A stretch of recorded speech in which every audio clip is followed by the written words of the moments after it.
俗话说有卧龙的地方必有凤雏，这句在民间广为流传的网络热梗，实则在斯诺克界同样受用。眼前手持架杆的辉哥正在蓄力击打红球，然而一个不小心，杆头意外亲上母球，被判罚失误，直接导致进攻机会拱手送出。面对这杆意外之喜，火箭自然没有不笑纳的道理，并且球形完全具备一杆制胜条件。可就在所有人以为他要大展身手之际，这位家喻户晓的台坛霸主竟在众目睽睽之下玩起了人情世故。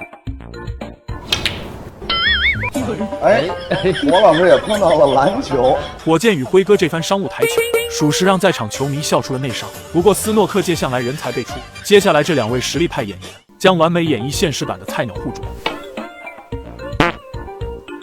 斯家辉这杆本意想轻擦红球薄边，可过于谨慎，打了个寂寞。好在母球有惊无险重回开球区，此时球权互换的麦基表示：“兄弟，你别紧张，看我给你现场示范。”